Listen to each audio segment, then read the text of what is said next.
Eh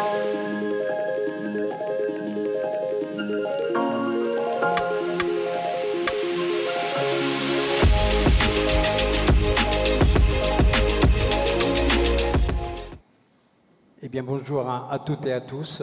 C'est un plaisir d'être ici avec vous et d'échanger avec Jean-Claude Dardelé.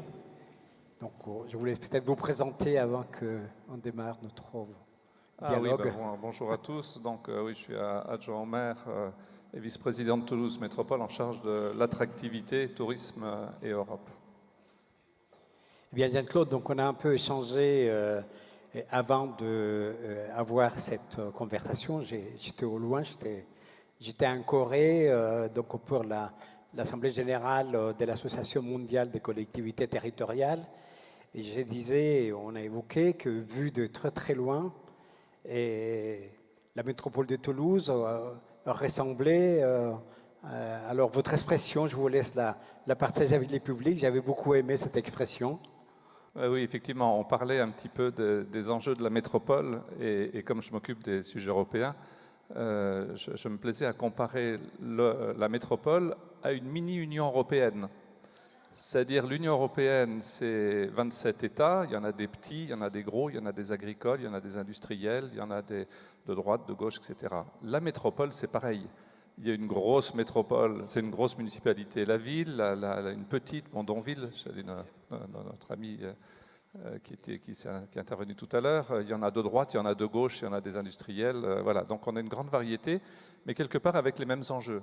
Alors là aussi, des compétences centralisées, des compétences partagées, des compétences d'appui, un cadre légal qui n'est pas forcément simple, un triptyque institutionnel au même titre que l'Union européenne, les comparaisons sont considérables, oui.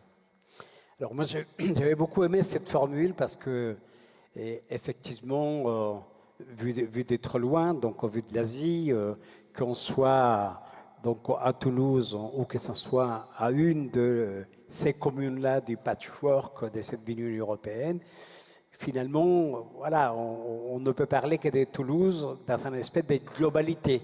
Et on a entendu ce matin Olivier Landel, d'ailleurs, de France Urbaine, qui évoquait l'importance de dépasser les limites administratives de chaque commune. Il parlait des pensées aux liens donc, intercommunaux pour les territoires de la demi-heure. Je reprends à peu près son expression mot par mot.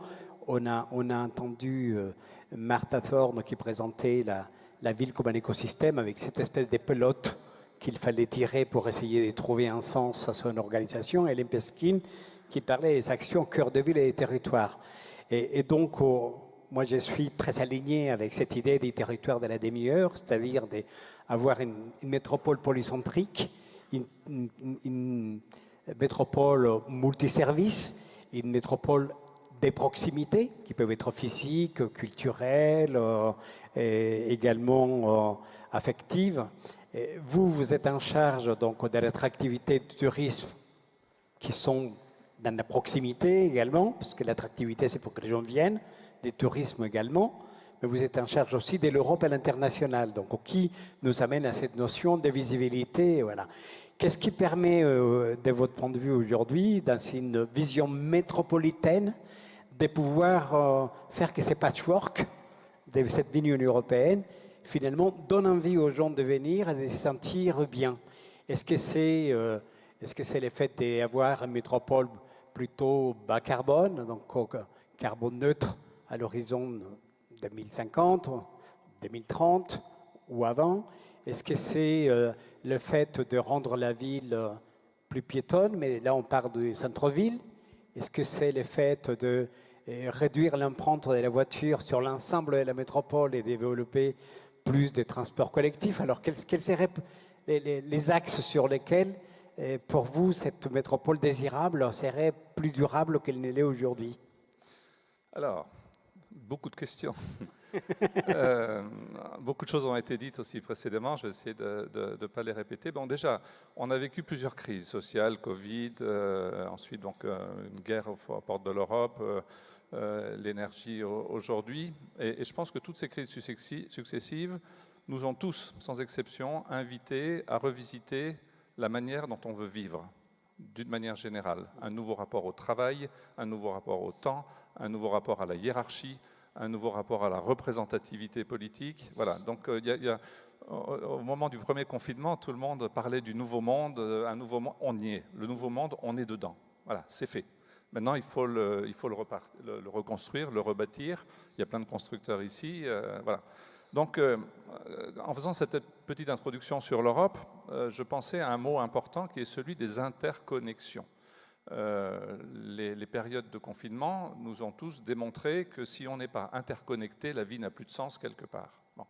Maintenant, quand on regarde les effets carbone, alors c'est vrai qu'en termes d'attractivité, Toulouse se présente comme une ville vertueuse et preuve en est que tous les investisseurs, les industries qui viennent à Toulouse ont souvent comme premier paramètre les critères environnementaux, les critères de bien vivre, les critères carbone, parce que il est difficile d'employer aujourd'hui quelqu'un si l'entreprise elle-même n'est pas installée, n'a pas un dispositif carbone friendly. On ne recrute plus si on n'est pas vertueux d'un point de vue carbone. Bon.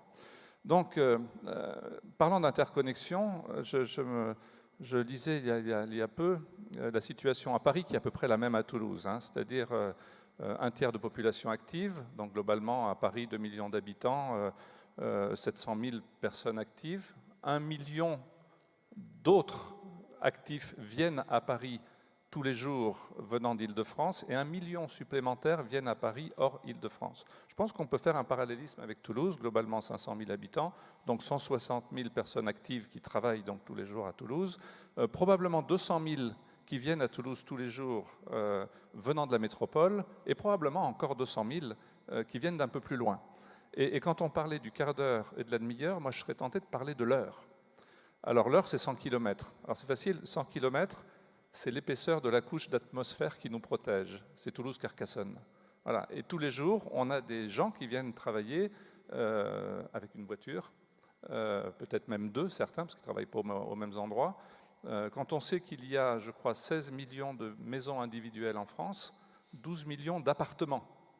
En gros, le modèle de vie français, c'est une petite maison, un jardin. 63% de la population française a un jardin. Donc voilà, donc ces mobilités pour Toulouse sont un enjeu. Donc venir à Toulouse, c'est effectivement la ville du quart d'heure pour ceux qui y vivent, c'est la ville de la demi-heure pour ceux qui vivent un peu plus loin, puis c'est la ville de l'heure, parce qu'il faut y venir et c'est un peu plus loin et c'est un peu plus difficile. Donc 85% des transports se font en voiture, et quand on voit qu'à partir de 6 raffineries qui sont en panne aujourd'hui, l'économie française se met à l'arrêt, le thermique a encore pas des beaux jours.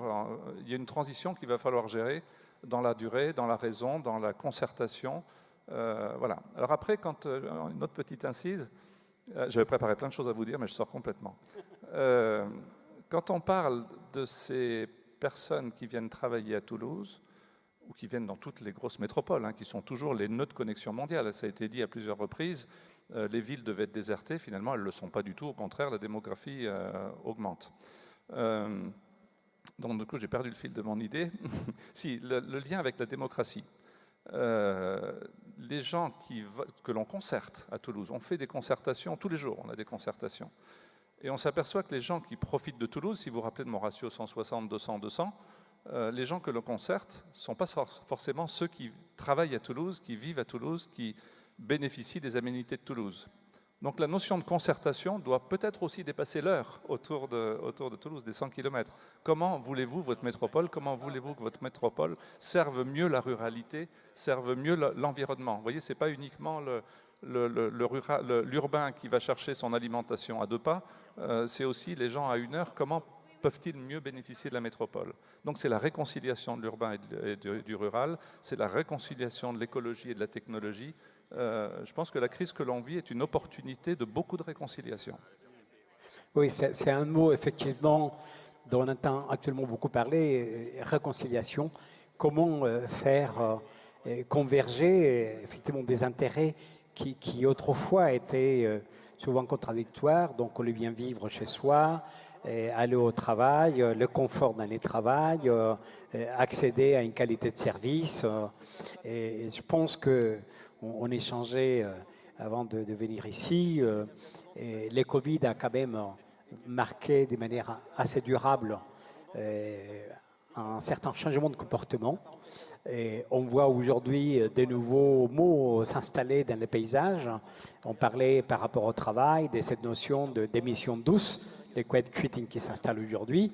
La France est championne. On a, en Europe, on a 500 000 personnes qui démissionnent de leur travail, qui n'est pas dématérialisable, et pour pouvoir diminuer le temps de travail par rapport à des voyages qui sont très peu confortables. Et on observe aussi, dans ces termes-là, des gens qui considèrent que le travail n'est pas les buts en soi dans leur vie, parce qu'ils sont découverts qu'ils avaient une famille, qu'ils avaient du temps pour avoir des activités culturelles.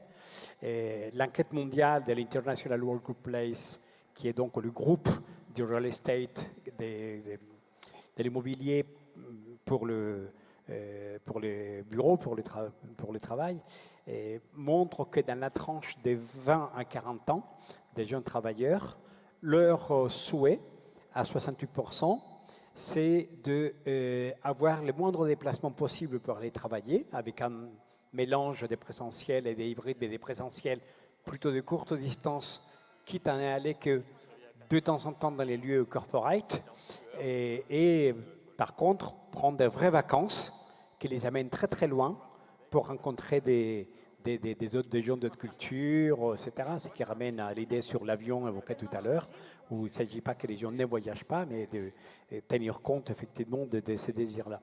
Et j'ai observé que sur la métropole de Toulouse, c'est peut-être un phénomène qui va s'installer également dans ces métropoles dans lesquelles les mobilités sont profondément affectées dans la fluidité par ce que vous décrivez là. Donc les gens qui font les trajets de l'heure ou voire les trajets de demi-heure sur quelques endroits très précis qui sont des abcès de mobilité. Et donc c'est une interrogation qui aujourd'hui apparaît.